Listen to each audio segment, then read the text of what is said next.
la table ronde. Alors, sur la thématique eau et changement climatique, le lien entre les besoins et les ressources en eau. Nous avons 4 invités. Le 5e invité, je vous en disais un mot tout à l'heure, qui n'a malheureusement pas pu venir, c'est Bruno Ricard, maire de Lanvalet et président de la commission locale de l'eau du SAGE Rance Frémur Bête-Bosset.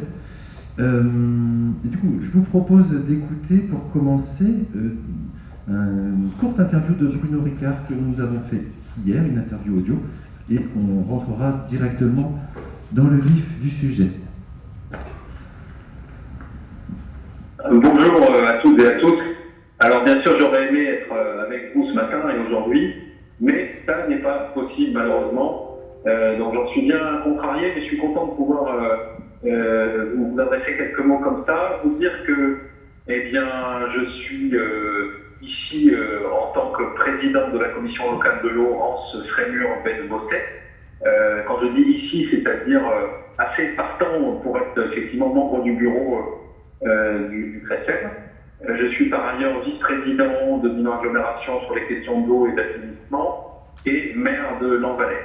Et tout ça me donne plusieurs angles de vue sur les questions d'eau et notamment les questions de manque d'eau, on peut dire ça, c'est-à-dire qu'on est dans un territoire, Vallée de la Rance, où on voit bien que la question de la ressource est un sujet à très fort enjeu et pour lequel il faut trouver des solutions pour l'avenir, puisque même déjà aujourd'hui, dans des années sèches, on peut être un petit peu en difficulté pour certaines parties du territoire pour leurs ressources.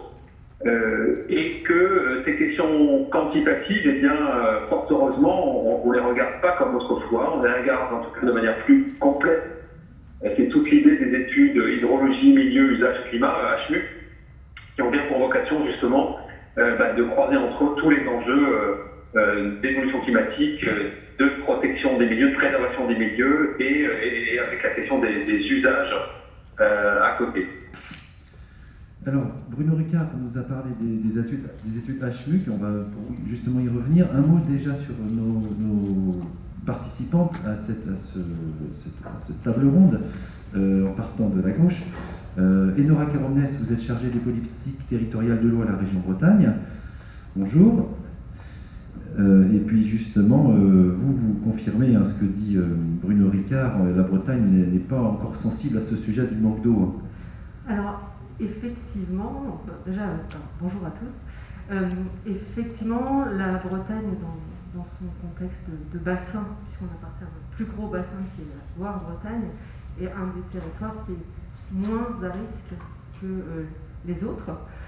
Néanmoins, l'eau et la Bretagne, c'est une longue histoire et depuis très longtemps, voilà, on l'a vu avec la présentation des travaux du CRESAD, mais il y a un intérêt fort de tout le partenariat pour travailler sur ces questions. Alors, ça a d'abord commencé sur les questions de qualité d'eau, on avait beaucoup d'enjeux à relever, mais aujourd'hui on voit bien que le sujet de la gestion quantitative de la ressource en eau et peut-être du manque d'eau demain et finalement de quel accès à l'eau et quelle juste répartition des différents usages entre eux, c'est un sujet qui monte, qui prend vraiment beaucoup de puissance et qui même pour certains acteurs maintenant devient le point crucial de préoccupation. Donc monsieur, pardon, allez-y. Oui, et pardon, je vous ai interrompu. Et ces études HMUC que vous m'aviez expliqué, ce sont des exercices assez complexes que vous coordonnez, que vous financez à la région Bretagne, vous cofinancez, et que vous coordonnez parce que ça demande une grande technicité. Il faut des hydrologues, il faut des HM comme milieu, il faut des économistes pour le côté usage, et puis aussi il faut des climatologues pour le côté pour le C de HMUC. Donc vous vous êtes engagé dans ces études que vous accompagnez depuis quelques mois. Il y en a 4 en Bretagne déjà. Alors effectivement, aujourd'hui on a 4 et une 5e, on va dire, en émergence, en tout cas on sait qu'elle va bientôt arriver, qui sont lancées sur les territoires, donc à l'échelle des sages. Et aujourd'hui d'ailleurs, je vois les partenaires des sages concernés qui sont présents. Donc ces études, elles sont là pour répondre à apporter en tout cas des éléments d'aide à la décision sur ces questions de la connaissance du fonctionnement de la ressource des différents usages qui en sont faits, et tout ça en prenant en compte le fait qu'il y aura des besoins pour les milieux. Donc ça, c'est un point vraiment très important pour le partenariat breton. Enfin, je pense notamment à l'Agence de l'eau et à la région. Et tout ça dans le contexte de changement climatique. Donc on doit pouvoir se projeter demain comment le changement climatique impacte l'ensemble des autres volets qui sont traités dans ces études, donc l'hydrologie, les milieux et les usages. Donc comme vous l'avez dit, ce sont des études extrêmement complexes et qui demandent le travail de nombreux experts. Donc, on a une représentation des différents champs, en tout cas requis à l'étude. Et pour la Bretagne, on a proposé aussi une forme de coordination un petit peu de ces études, parce que certains volets, et notamment le volet climatique sur lequel travaille beaucoup le CRESEB, appellent plutôt à une approche peut-être plus large, régionale, que locale, parce qu'on va avoir les mêmes questions. Donc ça, c'est un premier point. Et effectivement, sur le rôle de coordination de l'INI, en fait, c'est plutôt l'idée de créer un appui. On en a parlé ce matin, de dire, lorsqu'on a des études, il y a un besoin de services après-vente. Là, typiquement, on a lancé les financements avec l'Agence de l'eau de certaines études, mais ces études, elles sont compliquées à mettre en œuvre. Ça appelle à un certain nombre de questions qui vont demander des réponses à la fois de la partie des instituts scientifiques, des experts comme le BRGM, mais aussi des positionnements un peu plus clairs des institutionnels qui ont dressé le cadre de ces études.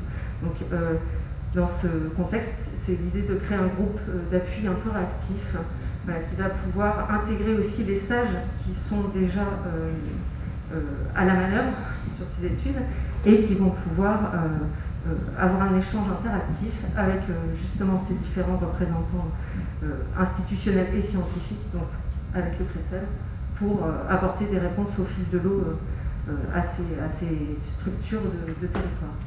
Et toujours concernant le sage Rance Frémur Bête Bosset, Anne Leget et Tiffaine Berthoud, qui travaillent dans ce sage, que préside Bruno Ricard, il préside la commission locale de l'eau, elle m'expliquait que le CRESEB les aide à apporter des réponses scientifiques, justement parce que c'est intéressant ce qu'il me disait, c'est que les élus, ils n'aiment pas l'incertitude, ils ont besoin d'avoir des réponses concrètes à des questions complexes, tandis que les scientifiques, eux, sont habitués à naviguer dans un monde d'incertitude. Et c'est ici qu'il y a une étude HMU qui est lancée dans ce bassin versant et dont s'inspirent aussi les autres bassins versants. Je vous propose d'écouter la suite de la pastille sonore de Bruno Ricard.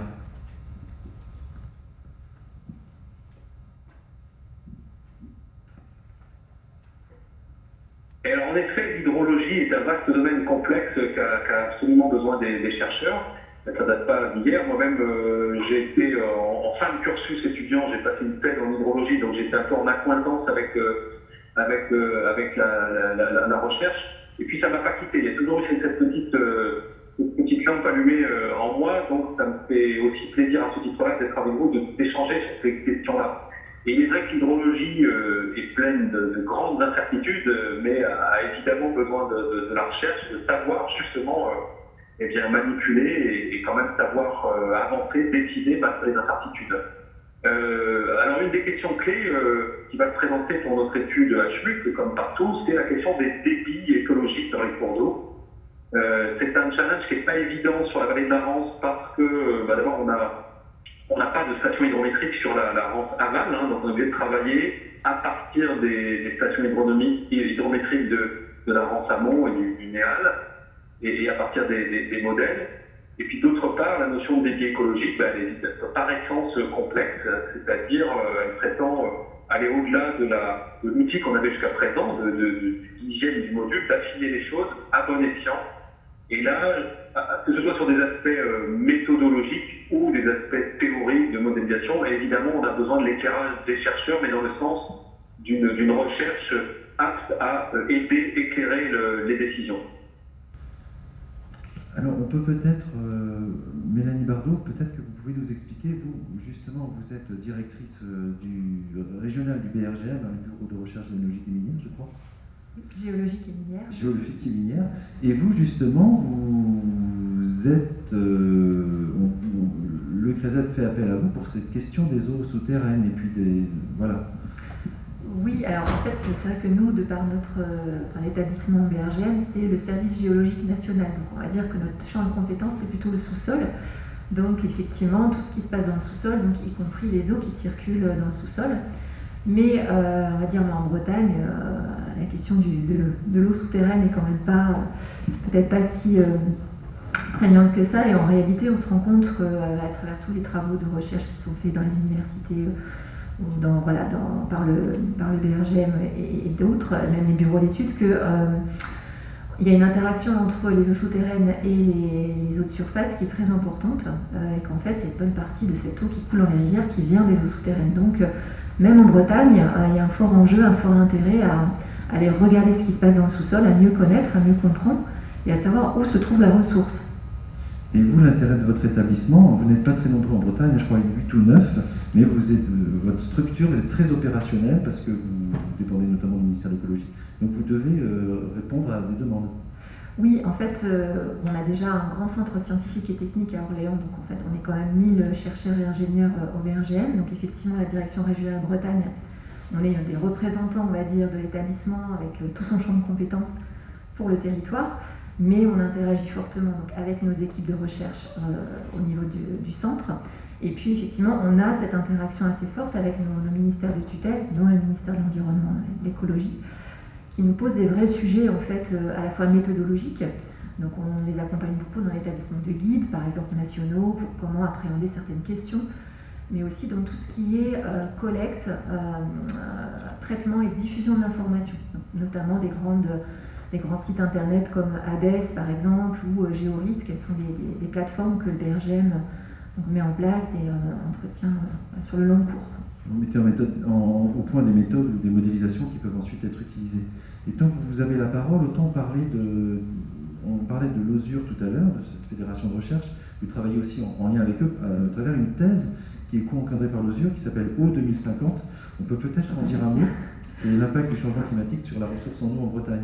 Oui, tout à fait. Donc, effectivement, le co-encadrement se fait avec Jean-Reynald de Droisy qui est là, de l'OSUR, et un de nos chercheurs donc, de l'équipe du BRGM Bretagne, Alexandre Boisson.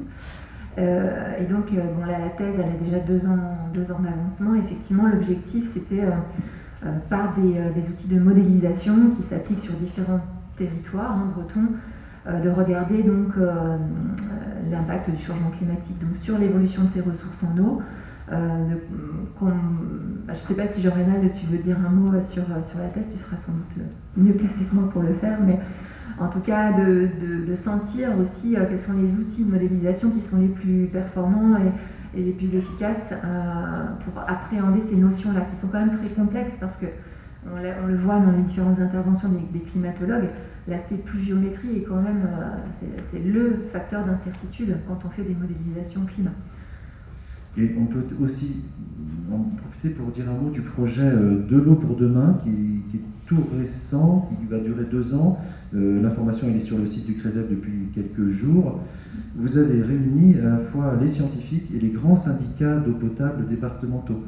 Oui, alors justement, on parlait de co-construction tout à l'heure, de projets avec les territoires. Donc là, c'est, je pense, un bel exemple. On a un représentant là, du SNG 35, Olivier Chauvier, qui fait partie du projet. Et puis, effectivement, il y a les 3 syndicats départementaux de Bretagne qui sont vraiment partie prenante, c'est-à-dire qu'ils ne sont pas juste financeurs, ils sont vraiment acteurs, même scientifiques du projet. Et vous utilisez leurs données, et ça c'est une caractéristique que vous avez au BRGM. Vous pouvez traiter des grandes quantités de données, du big data, pour savoir à partir des consommations, des relevés de consommation des syndicats d'eau, les comportements derrière, et c'est crucial comme information pour éviter les ruptures d'eau. Oui, là c'est vrai que ce projet-là, il a cette vocation-là d'aller vraiment collecter de la donnée, brasser de la donnée, comprendre comment les usagers de l'eau fonctionnent, qu'est-ce qui se passe justement en cas de sécheresse, comment ils réagissent. Donc ça c'est un des volets du projet, et puis il y a tout l'aspect aussi ressources en eau, et effectivement comment nos systèmes, nos ressources se comportent en cas de sécheresse cumulée, consécutive sur plusieurs années. Donc on essaie de compiler un peu tout ça entre justement les besoins et les ressources, mais sous un autre angle que celui des études HMUC et sous un angle plus régional aussi. Alors sur les études HMUC, on va réécouter une intervention de Bruno Ricard, des études moi j'ai noté ce que vous disiez, vous avez résumé un peu ça, mais bon, moi je le découvre un peu. Donc c'est une méthode conçue par les agences de l'eau pour une démarche cohérente entre les territoires, et c'est vous et Nora Keromnes, enfin c'est vous qui avez copiloté ça. Je vous propose d'écouter Bruno Ricard.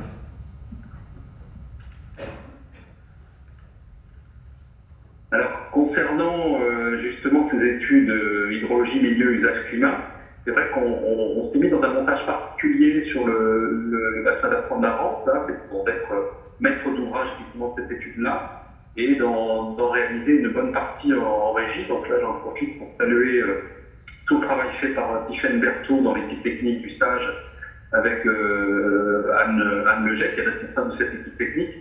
Gros travail qui est fait, et pour lequel on s'est entouré aussi par des bureaux d'études sur la question des débits écologiques, par exemple, où dans le dialogue avec les chercheurs, on a une autre attente importante, c'est de creuser la question de l'évaporation, de l'évapotranspiration, pour lesquels les phénomènes, les modèles sont assez complexes, qu'on a à cœur de vouloir prendre en compte, bien sûr, dans les notions de bilan hydrologique, mais qu'il faut là aussi prendre en compte à bon escient, ne pas risquer de tomber dans des usines à gaz, avoir ces notions-là dans le radar, bien entendu, mais en restant sur une approche d'aide à la décision, plus que de connaissances très précises des éléments. Donc voilà, cet aspect évapotranspiration, ce sera des lieux de dialogue intéressants avec le monde de la recherche pendant ce travail. Et puis, pour revenir justement complètement à la notion de décision, d'aide à la décision, c'est que dans cette histoire-là, il y a tout un enjeu de sensibilisation, de courroie d'entraînement en fait auprès des décideurs divers et variés. Et on va essayer de s'atteler à ça aussi, de créer une dynamique de rencontres, d'échanges entre des élus ou des agents plus spécialistes, par exemple, des questions d'urbanisme, de dire urbanisme et eau, et si on se rencontrait à l'échelle du territoire, et si on creusait cette question-là, quels enjeux demain, mais aussi quelles approches pour quel type d'économie d'eau dans les approches urbaines. Même chose avec la question des zones d'activité économique. On peut avoir aussi des rencontres thématiques ciblées sur les zones d'activité économique qui sont des gisements importants de possibilités d'économie d'eau, de recyclage d'eau dans les process. Et il va de soi qu'il va falloir faire feu de tout bois, si on peut dire, dans ces registres-là. Avant de vous passer la parole, Lucie Chauvin, et après, vous pourrez interagir. Je vous propose qu'on écoute la toute fin de cette intervention de Bruno Ricard.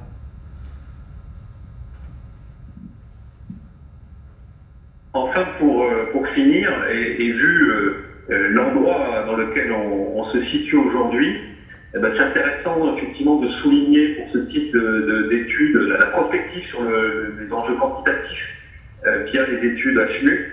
C'est important de souligner l'importance de la fluidité entre le champ de la décision, moi je le dis en tant qu'élu local, et puis le champ scientifique, étant moi-même non pas scientifique, mais comme je le disais, un petit peu en proximité avec cet univers-là par rapport à la trajectoire que j'ai eue.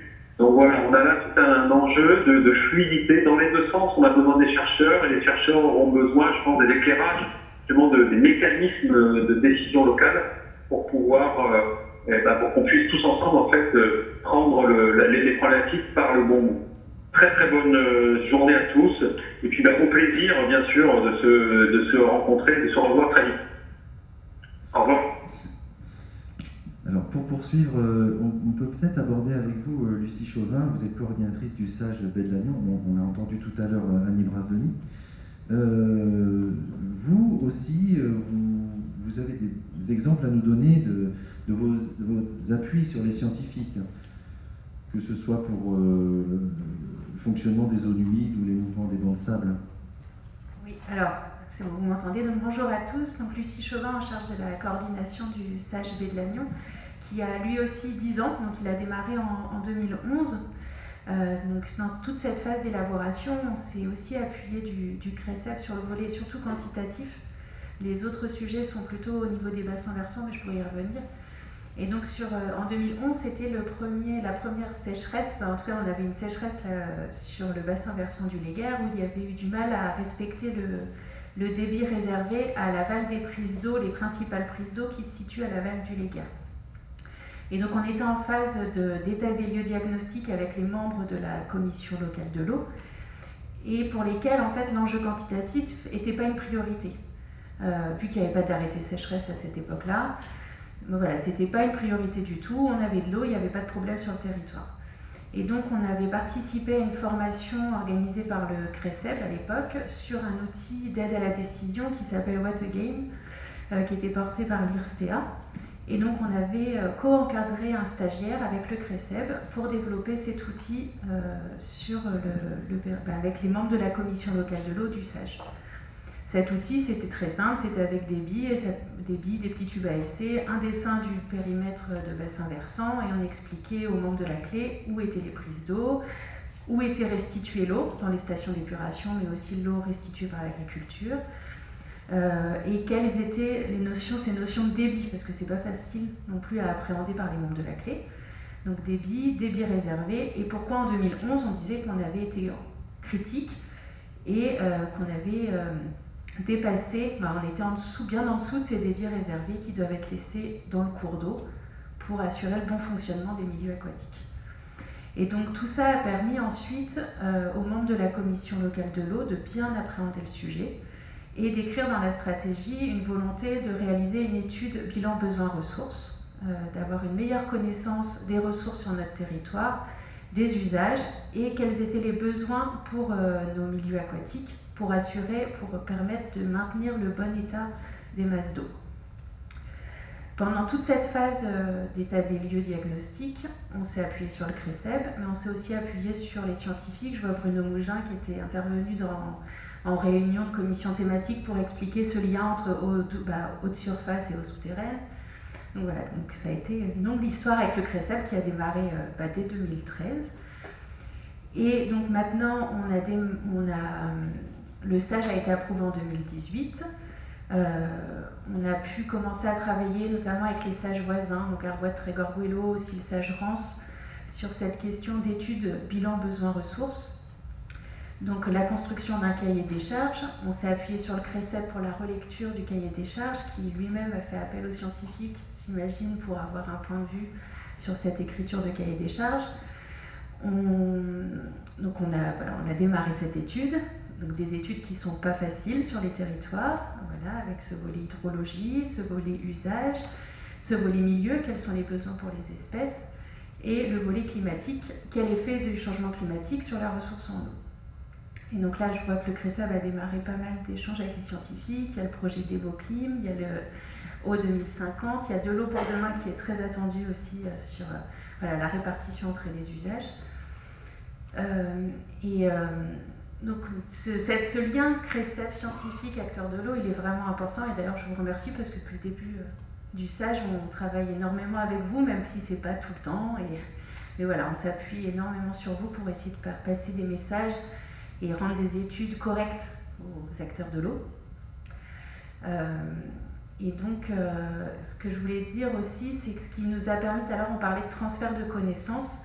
Là, ce qui a beaucoup aidé en juin-juillet, c'est les webinaires qui ont été organisés sur les volets HMUC, donc sur les 4 volets, donc organisés par la région, l'agence de l'eau, l'Adréal, le CRECEB, sur lequel on s'appuie, mais je pense que je peux parler pour l'ensemble des acteurs de l'eau, des coordonnateurs sages, pour essayer d'aller piocher des informations et veiller à ce que les bureaux d'études qui travaillent pour nous sur les études fassent leur travail correctement. C'est vrai que sur le site du CRECEB, mais maintenant on va continuer avec vous, Nadia Dupont, mais si vous avez déjà des questions, des témoignages, faites-nous signe, on a le micro, je pense. C'est vrai que j'ai jeté un œil sur l'une des vidéos qui est sur le CRECEB et j'ai découvert une approche méthodique pour estimer le débit écologique par Hélène Anctil, pourquoi évaluer les besoins en eau des milieux aquatiques. Ça dure 23 minutes et c'est très très clair. Et on découvre vraiment plein de choses à la fois. Enfin, je ne suis pas professionnel de l'eau, mais c'est très efficace. Et on apprend en même temps qu'il y a 42 000 cours d'eau en Bretagne et 291 millions de mètres cubes pris chaque année. C'est assez passionnant. Est-ce que vous avez déjà des contributions ? Nadia Dupont, peut-être, vous êtes coprésidente du comité scientifique et technique du CRESEB, en plus d'être chercheuse, maîtresse de conférence en géographie. Gérard Ruot me parlait du comité scientifique et technique qui s'est tenu récemment le 21 octobre. On peut peut-être en dire un mot déjà ou sur les grandes orientations. Oui, juste avant de dire que sur ces questions quantitatives, dans la présentation de Romain, il y a eu une première approche qui avait été faite sur le débit biologique. Et pour moi, c'est un peu une étude un peu emblématique du CRESEB, parce que ça venait vraiment d'une question de terrain en fait. Et le CRESEB est venu ensuite à solliciter des scientifiques de l'université Rennes 1, à l'époque aussi de l'ONEMA, de l'AgroCampus, des géographes aussi. Et en fait, on s'est tous mis autour d'une table et on a vraiment essayé dans cette étude-là de répondre concrètement à la demande. Et ça a fini par un guide d'adaptation en fait, de méthodes qui existaient déjà pour les questions qui étaient posées en Bretagne. Donc pour moi, c'est vraiment un peu une étude un peu emblématique justement de ce transfert, mais aussi de cette co-construction de connaissances à partir de questions concrètes de gestionnaires sur le terrain. Alors effectivement, dans le cadre des 10 ans du CRESEB, on a fait un point en fait sur toutes les études qui avaient été faites et puis on a essayé de se projeter sur l'avenir. Pour essayer de voir quelles seraient les questions qui pourraient être posées dans les années à venir. Et donc il y a eu une demi-journée d'organisée où il y avait à la fois des scientifiques et puis des acteurs de terrain, essentiellement des chargés de mission, des personnes qui sont en charge d'action sur le terrain. Et la démarche qui a été entreprise par la cellule était assez intéressante, c'est-à-dire qu'en fait elle a fait travailler les scientifiques d'un côté et les acteurs de l'autre pour essayer en brainstorming de se demander quelles questions ils se posaient pour l'avenir, quels étaient leurs intérêts. Et puis après, on a fait des groupes mixtes où on a repris les questions, on a essayé de trouver des questions communes. Et puis après, petit à petit, on a agrandi ces groupes et on a fini en plénière en essayant de trouver des points communs. Ce qui était intéressant, c'est de voir que finalement, les deux groupes avaient à peu près les mêmes questionnements. On n'était pas du tout divergents, on était plutôt dans les mêmes questionnements pour l'avenir. Et du coup, ça a été finalement assez facile de regrouper. Et par rapport à la question là aujourd'hui, sur la question quantitative, ce qui a été par exemple assez demandé, c'est qu'on ne traite pas cette question de façon isolée, mais qu'on essaye de faire le lien aussi avec la question qualitative en Bretagne et vraiment une demande de transfert de connaissances sur les différents thèmes de l'eau et qu'on ne traite pas en tubulaire les questions de l'eau, parce que pour les acteurs de terrain qui eux doivent en fait gérer toute la question de l'eau, eh bien faire attention à ce que des politiques ou des actions qui sont menées pour une question, par exemple quantitative, ne viennent pas en fait contrecarrer des actions qu'ils feraient sur la question qualitative, et donc demander aux scientifiques de faire attention à ça, c'est-à-dire que quand on traite d'une question quantitative, penser à quels sont les effets sur la question qualitative, etc. Donc ça, voilà, c'est un questionnement qui a été lancé à la communauté scientifique, qui n'est pas simple, parce qu'on a tous tendance à fonctionner un peu en tubulaire, on l'a dit. Et puis sur le changement climatique, là aussi, il y a pas mal de questionnements sur le climat, en fait, sur les effets du changement climatique et surtout des précipitations, d'intensité des précipitations, et qu'est-ce que cela fait sur tout le cheminement de l'eau en Bretagne. Donc là, on a vu qu'il y avait pas mal d'acteurs qui s'interrogeaient beaucoup là-dessus, à travers ce qu'ils percevaient sur les dernières années. De pluies intenses, etc. Enfin voilà, tout un foisonnement de questions autour de cela et des effets que cela pouvait produire à la fois sur l'aspect régime des eaux et quantitatif, mais aussi, là aussi, sur les transferts de flux polluants, etc.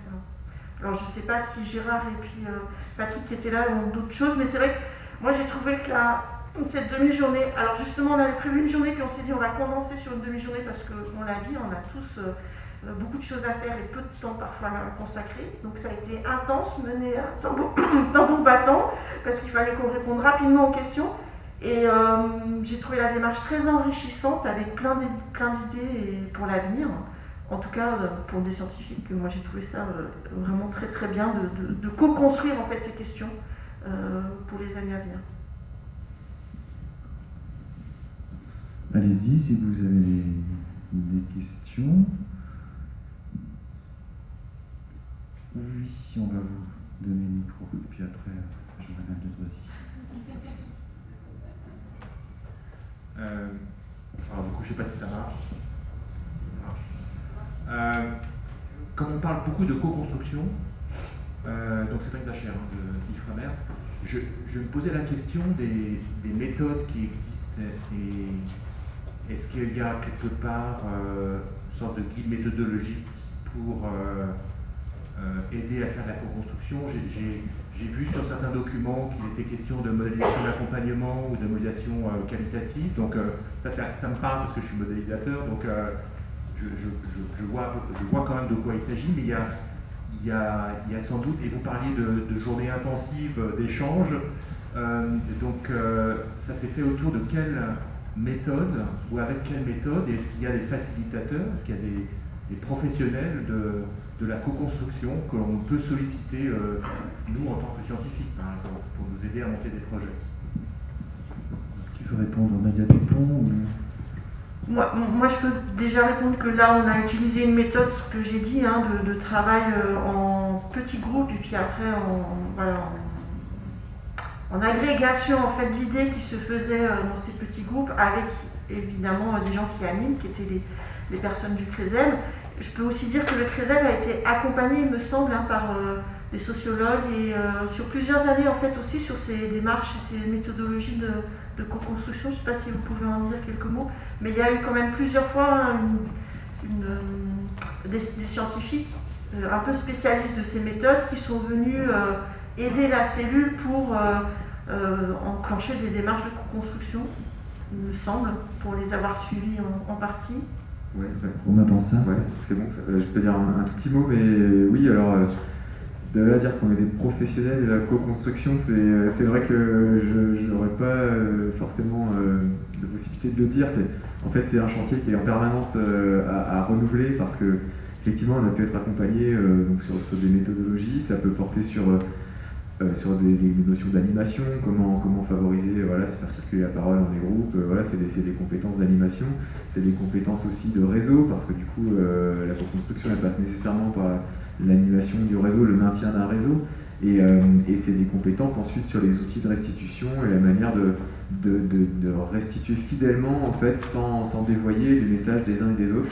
Ça, je pense que c'est des éléments de méthode qui sont un peu les fondamentaux.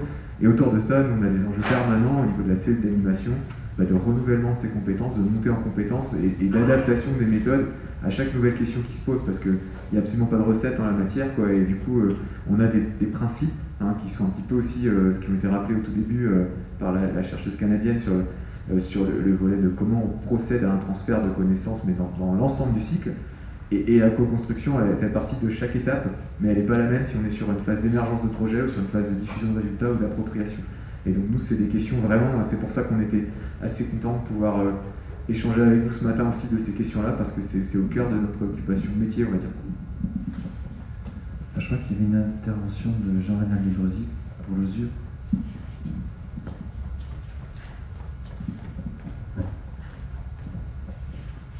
Jean-Renal Ledrosy, chercheur à l'Observatoire des sciences de l'univers de Rennes.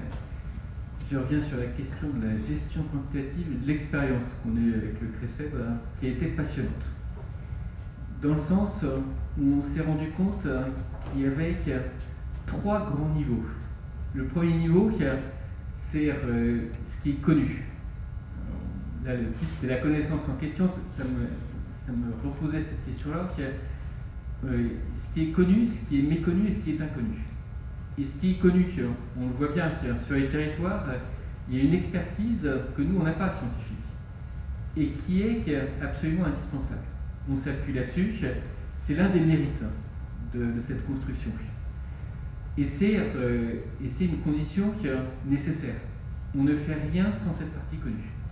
Il y a une partie qui est méconnue, dont on parle depuis le début de la matinée, et qui est ce sur quoi on peut avancer, ce sur quoi on voit comment avancer, ce sur quoi le CRECEB a déjà construit des méthodologies. Et on n'est pas les seuls. Il y a aussi les Canadiens, il y en a d'autres. Et cette partie méconnue, on sent bien qu'on va pouvoir avancer là-dessus.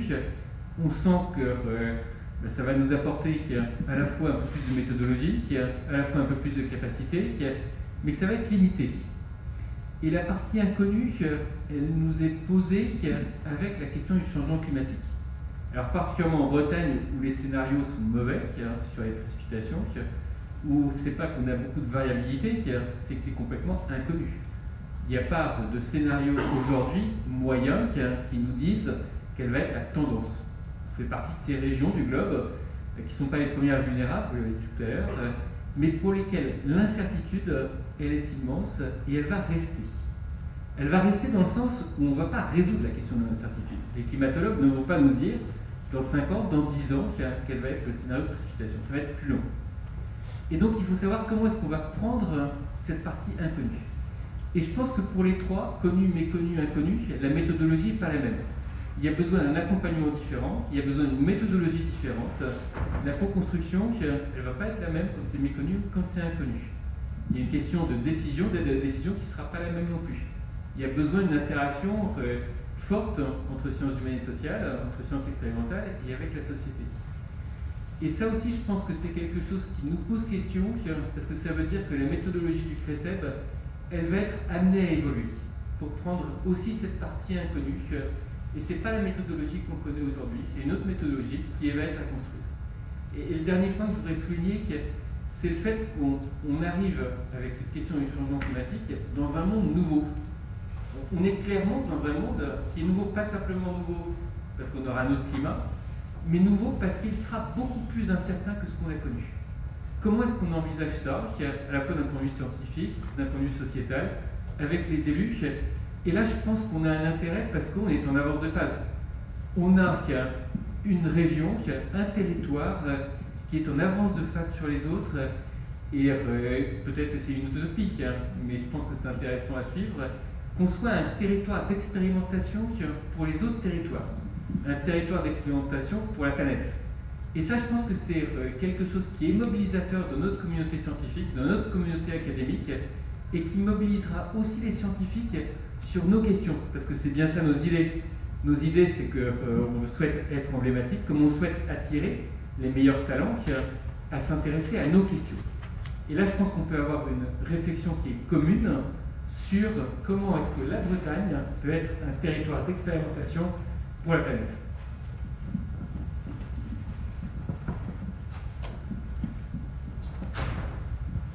Merci pour cette intervention. Je crois qu'ici aussi, une personne veut s'exprimer.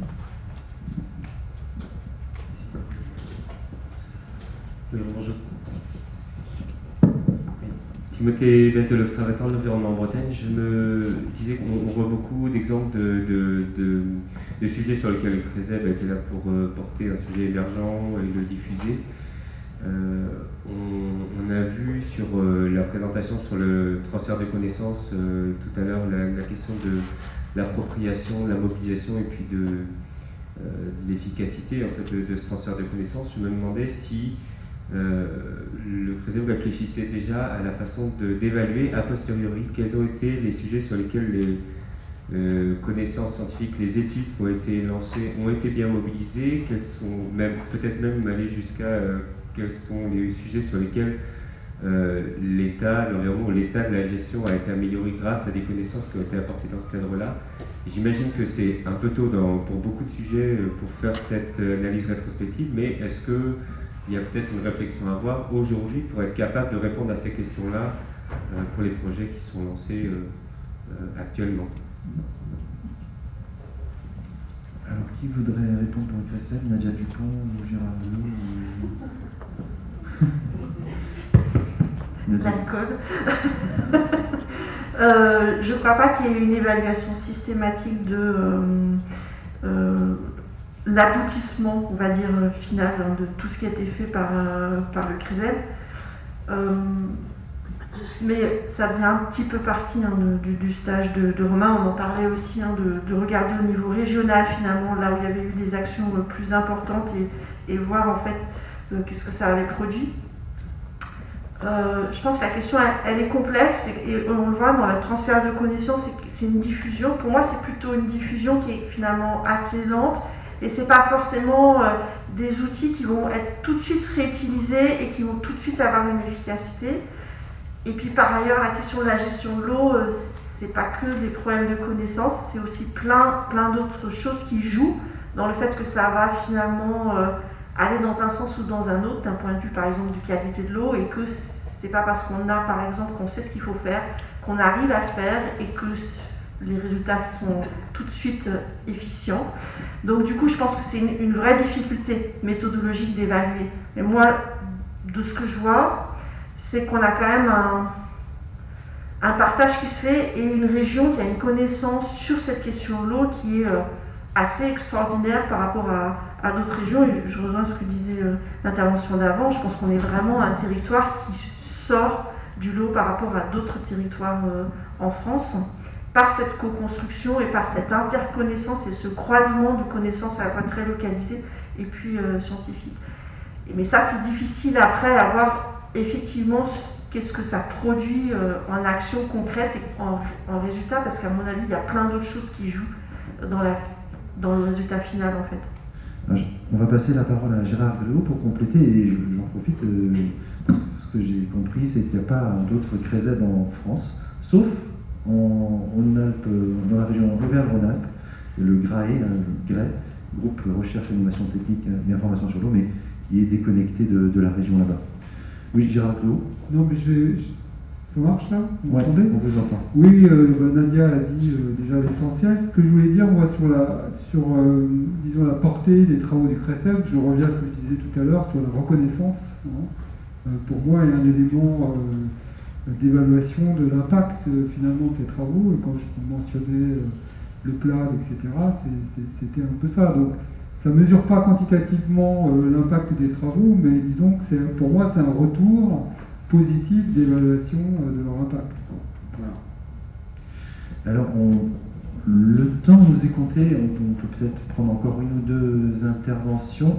On va vous passer la parole. Je vais juste rebondir sur ce que disait Lucie, parce que nous, on va s'engager aussi dans la SHMUC. De toute façon, je ne sais pas, dans le Golfe du Nord, ça va être très compliqué, parce que les producteurs d'eau sont différents. Il y a aussi ceux qui alimentent, et puis on est sur des interconnexions, donc c'est pas si simple de territoire pertinent d'analyse, et je trouve que, voilà, forcément la région, c'est une approche globale.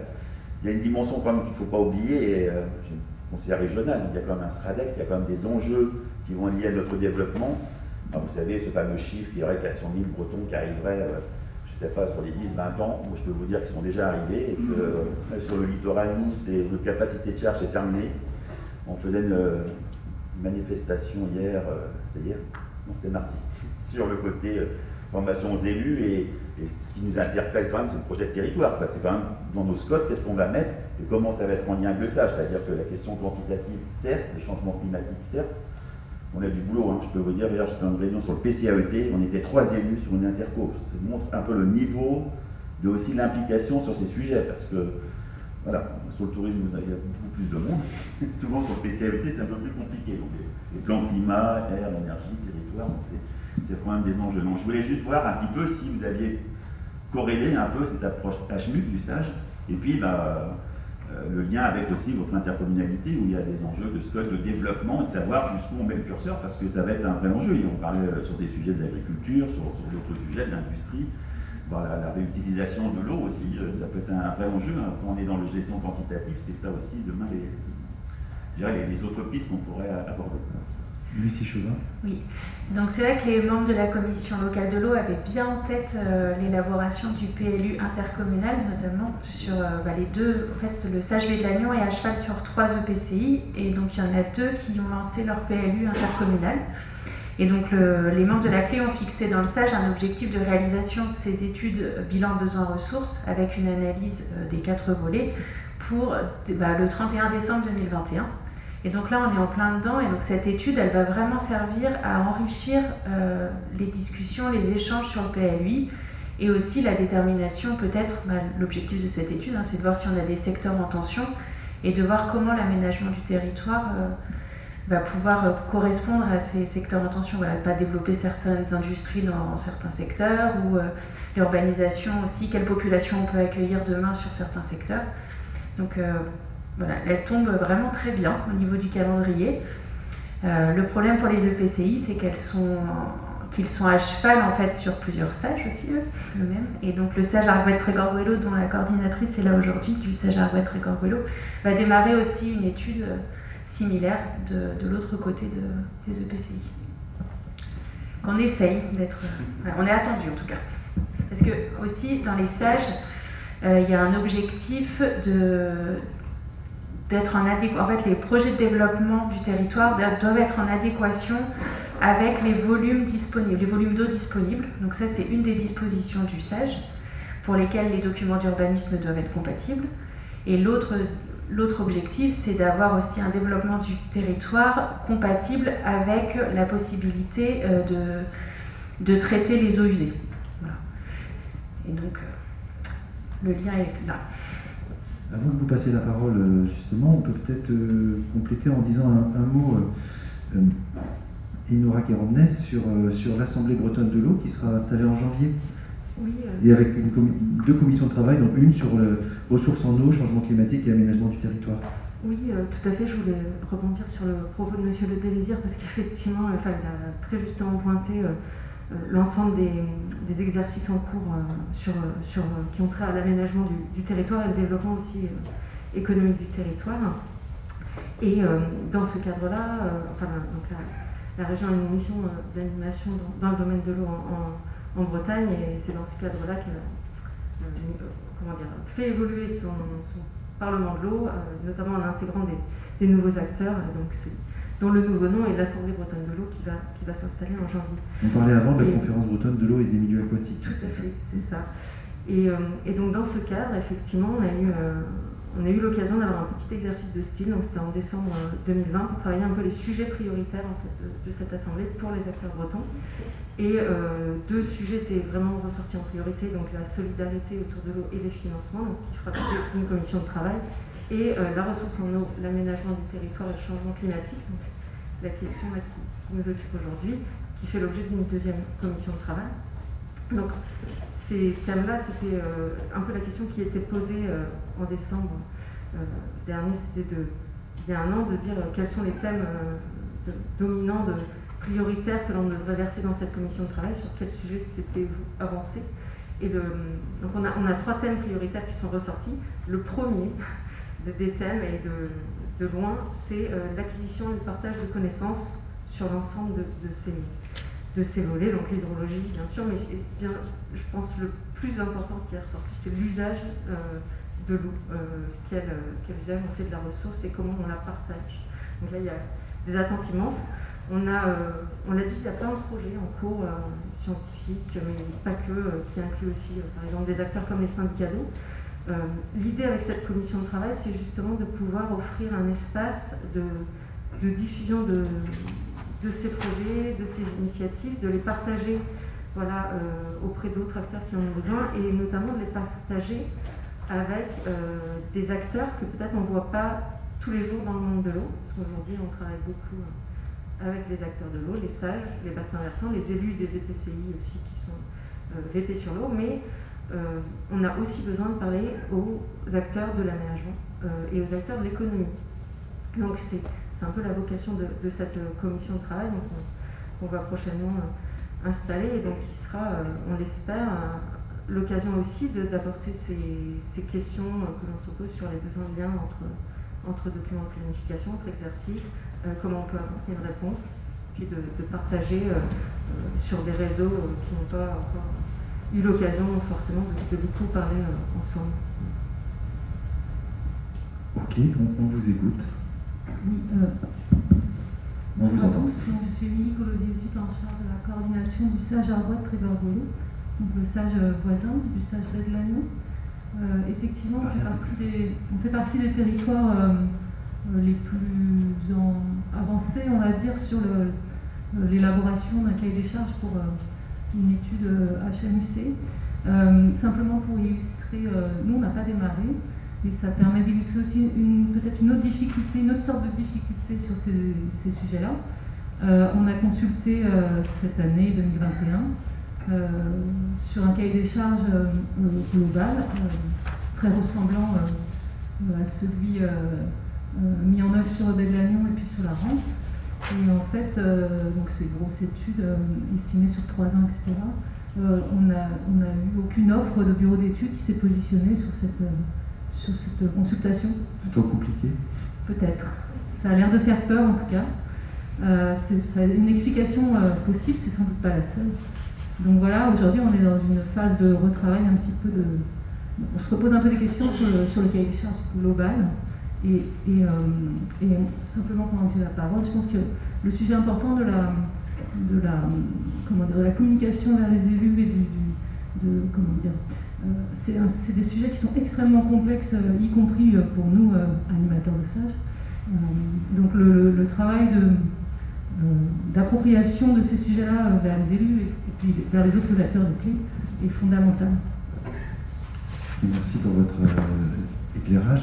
On va maintenant demander à Michel de Molder de venir pour la conclusion, et puis Gérard Gruau nous fera un dernier signe. Michel de Molder, je rappelle, vous êtes président de la clé du Sage-Vilaine. En fait, c'est énorme, hein, le Sage-Vilaine. La Vilaine, Loust, plus d'1 million de personnes qui vivent autour de ce territoire d'eau. Oui, évidemment, c'est 11 000 km² en comptant la partie littorale. Hein, et donc 2 régions, 6 départements, puisqu'on va au-delà de la région Bretagne, et près d'1 300 000 personnes. Hein, et un Breton sur 3. Voilà, un Breton sur 3. Enfin, il y a aussi les Ligériens qui sont présents, puisque c'est 21% du territoire hein, qui est en région Pays de la Loire. Mais je crois que on a parlé ici des enjeux quantitatifs, hein, et en sachant que de toute façon ils sont reliés aux enjeux qualitatifs. Hein. On ne peut pas séparer l'un de l'autre. Hein. Et on voit bien aussi des questions d'incertitude qui sont pointées. Hein. J'étais hier avec le sous-préfet de Redon, puisqu'on a un compil du PAPI 3, hein, donc ce qui concerne les actions des inondations la semaine prochaine sur le Sage-Vilaine. Hein, et on a eu un épisode Sénol en juin 2018 hein, qu'on n'avait pas connu. Sur la partie est du bassin de la Vilaine, hein, même si on est sur des crues lentes de plaine, en plein mois de juin, avoir des inondations dans des bourgs comme Châteaubourg, Louvigné-de-Baie, etc., c'est quelque chose qui n'avait jamais été observé auparavant. Quoi, hein. Donc les incertitudes, on les connaît, hein, puisque le rapport du GIEC aussi les pointe. Hein, et je pense que toutes ces questions que l'on soulève ce matin, elles amènent effectivement à amener d'autres questions, hein. Une question on entraîne une autre, hein, mais je pense que et on voit bien dans les études HMUC, la difficulté de trouver des fois des bureaux d'études capables de répondre, et va amener certainement à se dire il y a des choses qui sont du domaine de la connaissance et qui supposent un temps plus long, et puis des choses qui supposent aussi d'aller rapidement avec les acteurs économiques, hein, puisqu'on est une région aussi avec un impact agricole fort, avec des données de tourisme, qui vont soulever la question effectivement de où est-ce qu'on va des fois urbaniser et quel est le modèle de développement que l'on veut avoir. Et je pense que la région, en ayant pris la coordination de la politique de l'eau, hein, et avec l'installation du Parlement breton de l'eau, elle s'appuie sur l'ensemble des acteurs. Et je pense que le conseil de groupement de cet après-midi, qui va renouveler aussi ces instances, hein, c'est l'occasion d'avoir les acteurs de la politique de l'eau, parce qu'en tant qu'élu, on n'est pas que sur la politique de l'eau, hein, c'est l'aménagement du territoire, on se pose ces questions, l'économie, l'accueil de populations nouvelles. Donc tous ces éléments-là montrent qu'il faut qu'on puisse travailler avec les SCOT, avec les PLUI, les PLU, hein, parce que les SAGE sont des outils de planification, et on doit se poser les questions non pas pour dans 6 ans ou 7 ans, c'est-à-dire le temps de la vision d'un SAGE, mais pour les questions qui vont être sur un temps plus long, hein, 2050, 2060. Et je pense que, parce que là, on doit pouvoir décliner quand même des actions hein, qu'il faudra mettre en œuvre avec les maîtres d'ouvrage. Hein, là, et ça, c'est important. En tout cas, et moi, je remercie les agents du CRESEP de l'organisation de cette matinée, hein, parce que ça permet de rappeler que la connaissance scientifique, ça suppose de travailler en commun, ça suppose aussi des démarches qui continuent dans le temps. Hein, on on est sur 10 ans, ça peut paraître court, mais je pense qu'on a encore un gros travail. Le fait d'avoir un groupement d'intérêt scientifique qui associe l'ensemble des acteurs, c'est quelque chose qui est important. On voit bien les questions qui ont été posées ce matin sont très pertinentes. Gérald Delot, venez aussi. Je vous laisse le micro. Disait Michel, je voudrais remercier Régine qui organise les choses, qu'on voit qui est souvent dans l'ombre quand même, et puis Josette, Romain, Elodie, tout le monde, toute l'équipe Cresceb d'aujourd'hui, et puis ceux d'avant. Il y a Guillaume qui est ici, qui est ici encore là, Guillaume. Ah oui, il est là-bas.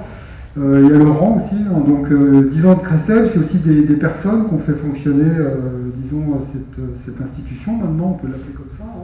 Et donc je pense qu'il faut les remercier. Et puis la région Bretagne, ça a été dit, que beaucoup de monde nous envie le Cresceb. Il y a eu un soutien indéfectible, je pense que tout le monde est là pour en témoigner, de la région sur ces structures. Donc je pense que c'est aussi quelque chose de très appréciable. Et puis avec l'OEB, je pense que vous avez effectivement 2 structures d'interface quasi uniques en France. Donc à la fois vous pouvez en être fiers, et puis nous on peut vous remercier de l'appui que vous donnez à ces structures. Donc je pense qu'on peut faire peut-être un petit bravo pour, au final, l'équipe Cresceb dans son ensemble.